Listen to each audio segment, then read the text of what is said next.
തമിഴ്നാട്ടിലെ police custody മരണങ്ങളിൽ ഇന്ന് തമിഴക വെട്രി കഴകത്തിന്റെ പ്രതിഷേധം ഉണ്ടാകും. ചെന്നൈയിൽ നടക്കുന്ന പ്രതിഷേധത്തിൽ പാർട്ടി അധ്യക്ഷൻ നടൻ വിജയ് പങ്കെടുക്കും. 16 കർശന ഉപാധികളോടെയാണ് പോലീസ് ഈ പ്രതിഷേധത്തിന് അനുമതി കൊടുത്തിരിക്കുന്നത്. മുഹമ്മദ് റഹീസ് ചെന്നൈയിൽ നിന്ന് കൂടുതൽ വിവരങ്ങളുമായി ചേരും. ഗുഡ് മോർണിംഗ് റഹീസ്, അഗെയിൻ പറയൂ.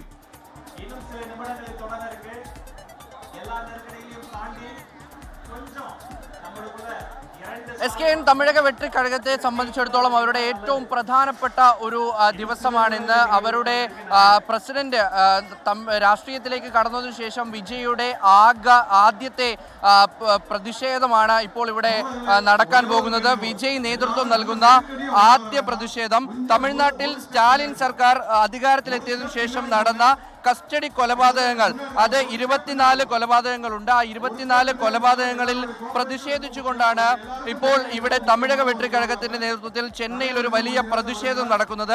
അല്പസമയത്തിനകം തന്നെ വിജയ് ഈ പ്രതിഷേധത്തെ അഭിസംബോധന ചെയ്തുകൊണ്ട് സംസാരിക്കും. ആദ്യമായി വിജയ് പ്രതിഷേധത്തിനെത്തുന്നു. ഒപ്പം തന്നെ ഇന്നലെ ഈ തമിഴ്നാട്ടിലെ കസ്റ്റഡി മരണങ്ങളിൽ ഉള്ളവരുടെ കുടുംബങ്ങളെ വിജയ് സന്ദർശിച്ചിരുന്നു. അവരുമായി വിജയ് സംസാരിച്ചതിനു ശേഷമാണ് ഇത്തരത്തിൽ ഒരു പ്രതിഷേധ പരിപാടിയിലേക്ക് വിജയ് എത്തുകയും ചെയ്യുന്നത്. 16 കർശന ഉപാധികളോടെയാണ് TVKക്ക് ഇവിടെ ഒരു പരിപാടി നടത്താൻ അനുവദിച്ചിരിക്കുന്നത്. ഏതാണ്ട് 10,000-ഓളം ആളുകൾ മാത്രമേ ഇവിടെ എത്താവൂ എന്നുള്ള കർശനമായിട്ടുള്ള നിർദ്ദേശം നൽകിയിട്ടുണ്ട്.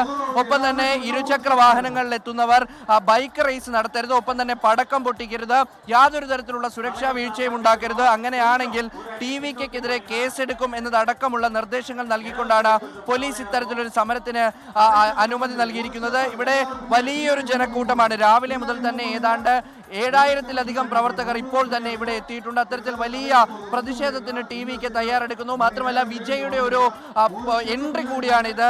അദ്ദേഹം നിരവധി വേദികളിൽ പ്രസംഗിച്ചിട്ടുണ്ടെങ്കിലും ഒരു പ്രതിഷേധ വേദിയിൽ TVKയുടെ ഒരു പ്രതിഷേധത്തിന് ആദ്യമായിട്ടാണ് എത്തുന്നത്. എന്തായാലും അല്പസമയത്തിനകം തന്നെ വിജയ് ഈ വേദിയിലെത്തും.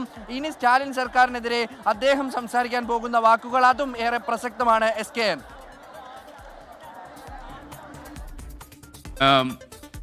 റഹീസാണ് ചെന്നൈയിൽ നിന്ന് വിവരങ്ങളുമായി ചേർന്നത്.